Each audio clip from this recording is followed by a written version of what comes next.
Welcome back. I'm Barry Craig. If you studied American history, you probably know about the Underground Railroad, the secret organization that helped slaves escape from bondage in the South to freedom in the North. Most research is about what happens when the slaves reach northern soil, not too much about what went on in Kentucky.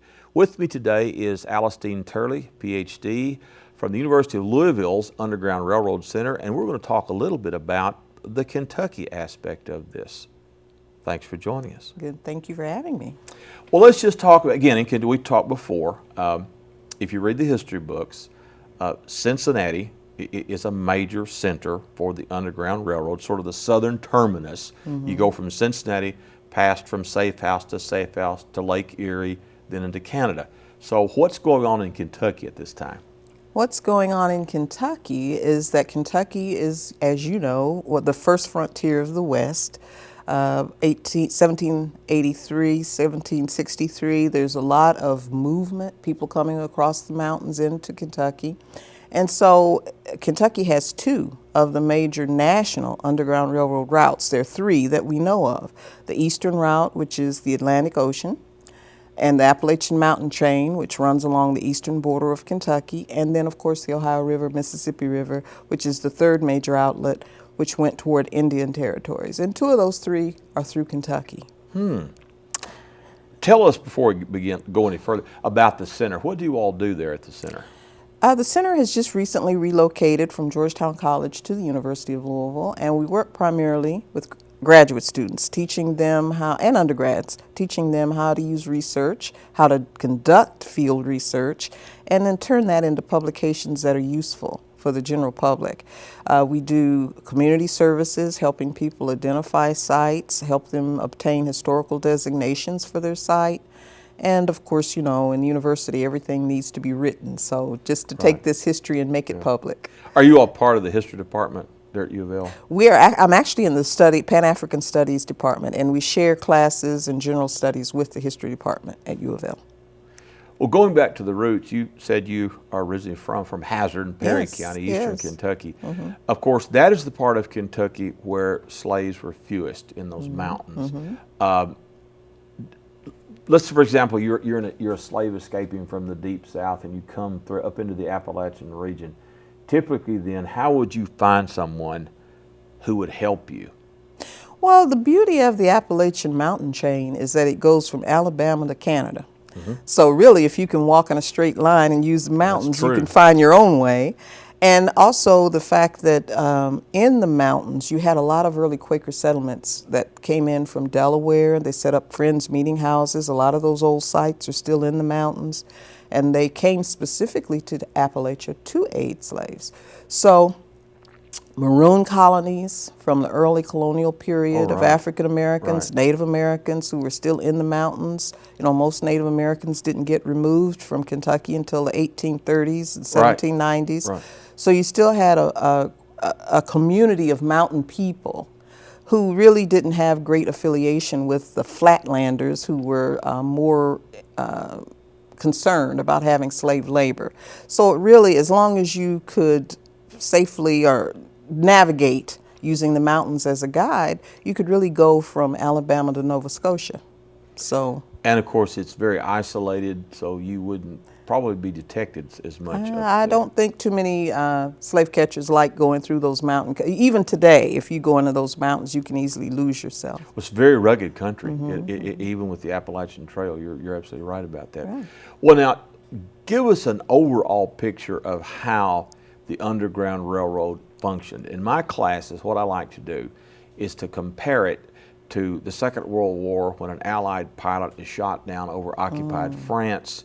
If he's lucky, he falls into the hands of the French resistance, and they hide him, and they pass him from place to place to place till we get to the English Channel, and he goes back to England. Is that pretty much how it works? I would say that's a very good comparison. And I think there's many myths about how slaves made their escape, but normally there's a travel.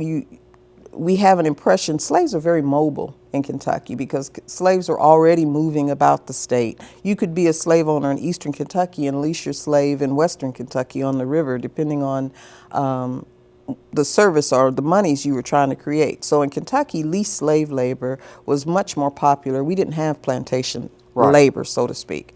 So you already have slaves who know the terrain, because many times they travel alone. They get papers that say John is going from Lexington to Paducah to work on the river for a year.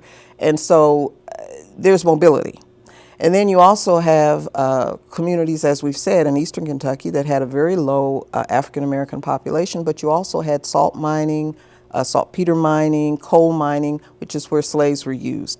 And again, these are long transportation routes usually, and slaves would use those routes, river routes. Kentucky has more river streams than any other state in the nation, and those rivers, you can literally walk or flow across Kentucky from east to west, north to south. So we had that benefit of having great markers that are easily followed if you're an outdoors person. And of course, the boundary between slave and free country was the Ohio River. But if you crossed the river, there were slave catchers there. Big business. Yes. Very big Southern business. Illinois, Southern Indiana, Southern Ohio. So if you're a slave, to be perfectly safe, you have to get to Canada. But maybe the far north, you would be in pretty good shape. Well, and by 1854, it's easier because, we have passage of the Fugitive Slave Law.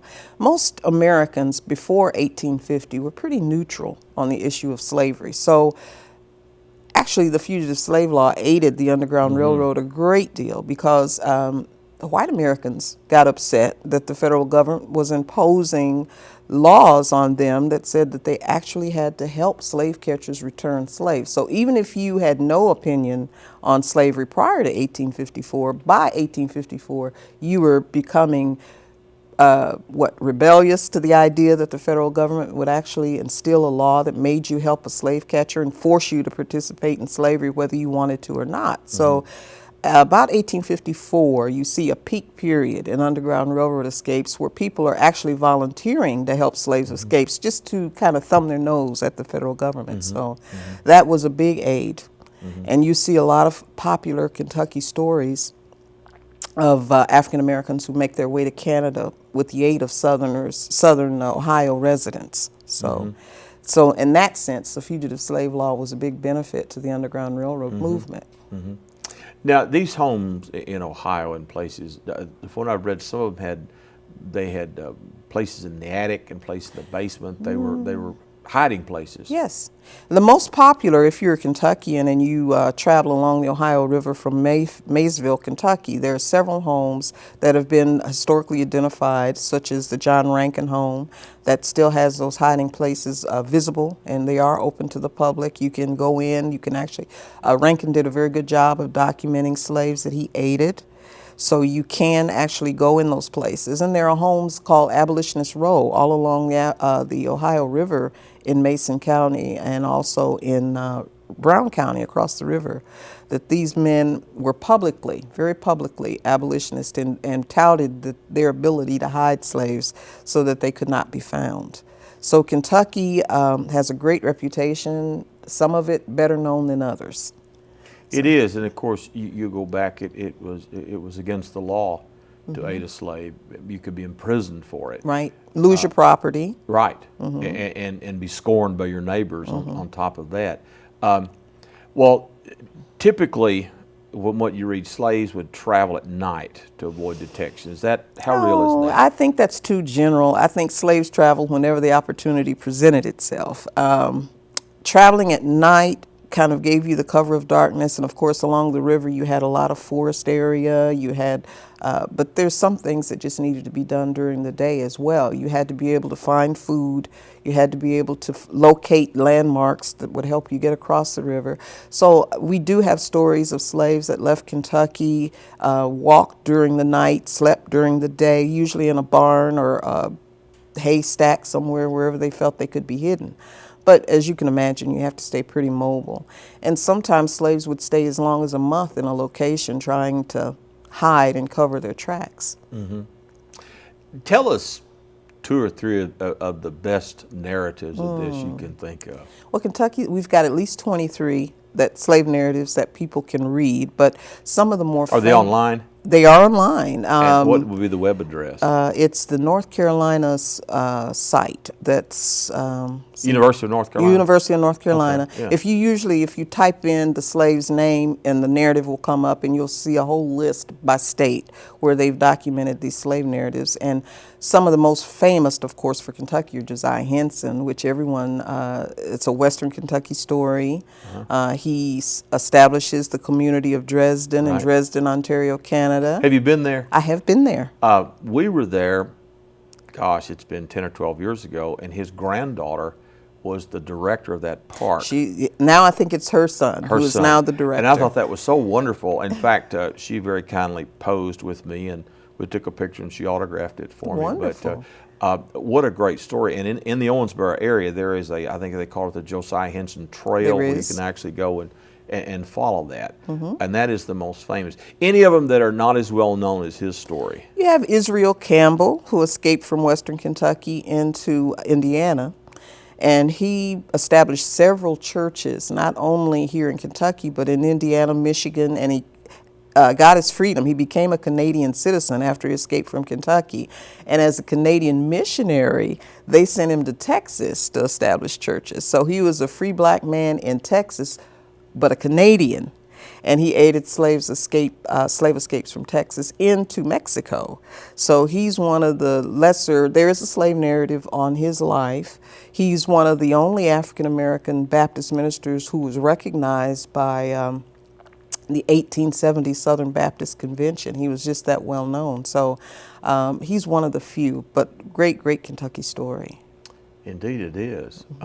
Any others besides those? William Wells Brown, who became the first African-American playwright he escaped from Lexington, Kentucky, went on to Canada, lived in Europe for 3 years, studied medicine, came back to work with Frederick Douglass and the Underground Railroad. You have Lewis Hayden, who became the first elected African-American in Massachusetts, who helped organize the famed Massachusetts 54th. You've heard of that group. He was an escaped slave from Lexington, Kentucky as well. His wife was owned by Henry Clay. And when Henry Clay was going to sell her south, he took his wife and child and escaped to Canada via Maysville, Kentucky, Underground Railroad. You also have Henry Bibb, who was an escaped slave from Oldham County, who became the first newspaper editor, African-American newspaper editor in Canada, and bought 600 acres and established the community of Essex, where he helped primarily escaped slaves from Kentucky settle in Essex, Canada. So those are some of the nationally and internationally known names that have Kentucky connections. And I'm sure there were dozens more who we don't know their story. Exactly, and who stories that need to be told. The stories, how do you come by the documentation? Did you find diaries or letters or? Well, I always tell my students, if they like a mystery, this is the way to go. Absolutely. Because if you're a great detective at putting together little pieces of a story, that's what it takes. You really have to look at newspapers, tax records, land and property records, tax sales, all those things, shipping records, all of those things you have to put together to make a story. And I usually start with some of the more prominent slaveholders in the state. And then we try to track where they lived, how many slaves they had, and just track that over time to see slave loss. Because as you've mentioned, you go to jail if you're not maintaining your property so that it doesn't run away. So many slave owners really didn't report runaways, because after the second or third time, you could actually be severe penalty, like $500 fine for not securing your property. So if a slave had already escaped from someone once, sometimes they didn't report it a second or third time because they didn't want that fine or they didn't want the jail sentence. So, there's some questions to be asked there. You mentioned some of Kentucky's largest slave owners. Can you tell us who some of them were? Well, Kentucky only had about 10 slaveholders that had 100 slaves or more. Of course, Henry Clay was one in that group. Robert Wycliffe was some of the major. George Nichols, Breckinridge's had quite a few. But In Kentucky, primarily, slaveholders, the average was 1 to 6 slaves. Right. So someone who had 20 or 30 slaves was considered a pretty substantial holder. And those were primarily in the bluegrass region. In the bluegrass region, in western here. Kentucky, you had shipping. People who were into shipping had large, because they used slaves on the river. Right. So, and many of those slaves could be tracked as far west as California. Wow. So, especially in the 1840s during the gold rush, you had a lot of ships that left out of Louisville, Paducah, heading west to go into the coal fields. So, Kentucky slaves were on those ships, boats, right? So well, not to call them right, ships. Exactly. Yeah. Right. My dad's a Navy man. He would certainly have corrected you on that. But now, of course, down the Ohio, down the Mississippi to New Orleans, and away you go. Exactly. Now, if a student went to U of L and were interested in this, would they sign up for a class? How would they get involved in this? Well, at U of L, we're starting our public history program. So in the next couple years, they'll be able to take it as part of their public history course. But right now, we're cross-listed with several departments.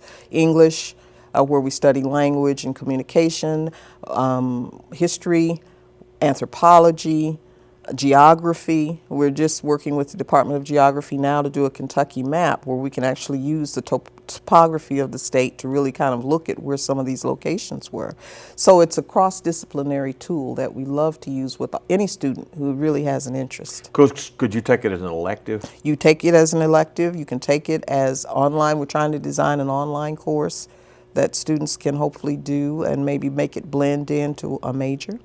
We've also had calls from Europe. We had some calls from students who want to study. They're studying African American narratives at Austria, and they want students to come over and study the Underground Railroad because they really don't have that course in Europe. Right. So we're looking at that. Right. And of course, Uncle Tom's Cabin is translated into many languages, including German. Yes.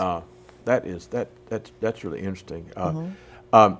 So again, going back to documents, do you encourage your students to go and look in grandma's attic or something, or find documents? Well, my students, which they really hate, many of my students, I have them looking at early Kentucky newspapers for escape ads. And we put together a Kentucky Underground Railroad map using escape ads. And Kentucky had several early newspapers, and we've collected 656 escape ads from one newspaper over a period from 1797 through the 1800s. Which paper was that? It was the Lexington Herald. Right.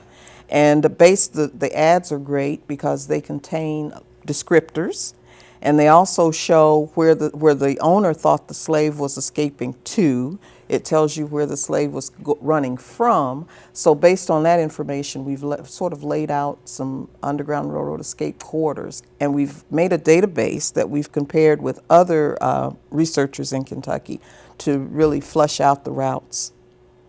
That is real detective work when you do, and that would be, of course. Again, I teach history, and you teach, and we love this. Yes. And I would just be having a big time doing this.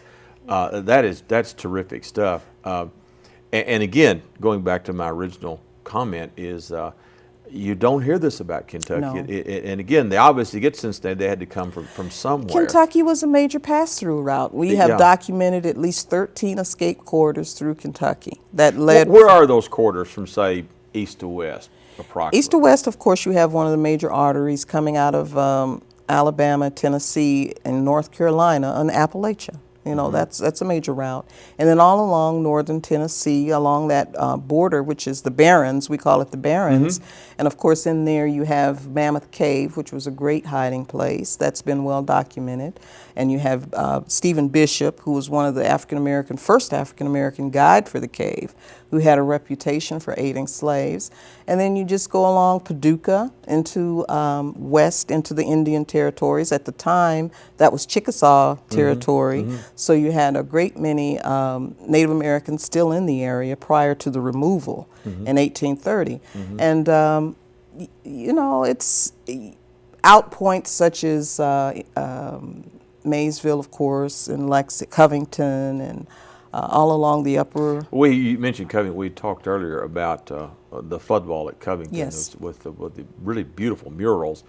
And there's a famous scene of slaves escaping across ice, and you said that actually took place at Ripley. That was Eliza Harris escaping from Mason County into That Ripley. is an amazing story. Tell us a little bit about that story. Eliza Harris was born, she was a mulatto, born in Mason County, and we don't know what made her decide to run, but we think it was because she was about to be sold.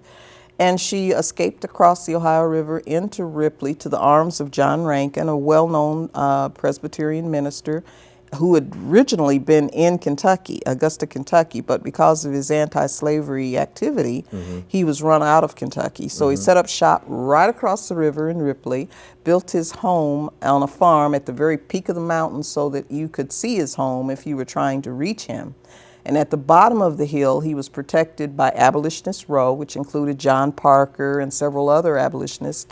And Eliza escaped to him. Across the ice? Across the ice. Would that have been the inspiration for Eliza's escape in Uncle Tom's Cabin? Well, certainly Harriet Beecher Stowe knew of John Rankin, and she was a frequent visitor to Mason County. She had students who were in Mason County, and according to her own notes, she said that she experienced her first slave auction in Maysville, and that was a story that tormented her until she sat down and wrote her Uncle Tom's Cabin, and she used at least 8 Kentucky escaped slave stories: Lewis Hayden, Eliza Harris, Milton Clark, Josiah Henson. So she actually interviewed these people in making her book, writing her book. So she provides some of the real firsthand knowledge about what was going on during that time. And of course, her book becomes the nation's first bestseller. Absolutely. Multi-million. It was. Yeah. Right. In today's money, it would be a multi-million-dollar book. She would have done very well. Yeah. And of course, I have read accounts that perhaps that Josiah Henson was the model for Uncle Tom. Well, certainly he says that. He says that. He was, again, interviewed by Queen Victoria. He was in England and interviewed by her, and he says that he was the model. Milton Clark says that he was part of it too. So Lewis Hayden was interviewed. They all say that they were parts, but I think Josiah Henson, the true Uncle Tom character, is Henson. That's absolutely fascinating. Again, this is just, excuse me. Well, are you all planning to put this into a book? It'd make a great book, by the way. Well, actually, the more data I'm collecting on Paducah, I was here a year ago, and I was challenged by some of the wonderful quilters here in Paducah to explore the quilt code, because of course you know. Now talk about that. Yeah, that's a great topic. Yeah, the quilt code. It's controversial, and there are just as many historians who say it didn't exist as there are historians who say that it does. And so I always tell my students that the 2 words to remember in a history class are historians disagree. Yes, and it's good we disagree. Absolutely. So based on what quilters have told me from around the country, I've begun to look at Kentucky as the center, because in the book that started this controversy by Raymond Dobard called Hidden in Plain View, he talks about the Appalachian Trail.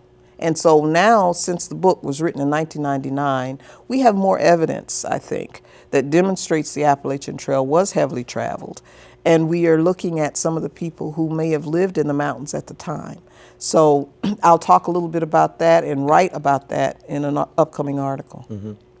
Well, what were some of the codes? What did you put in there? Some of the codes that are well thought of are the wagon wheel, which was supposed to symbolize, of course, travel. Right. And we have the broken or bow tie, which is sort of an hourglass quilting design or pattern. We have the monkey wrench, and some of these are Irish. We found out have Irish connections, like the Irish double wedding ring, which we've also found that Native American cultures could have also been a part of these designs.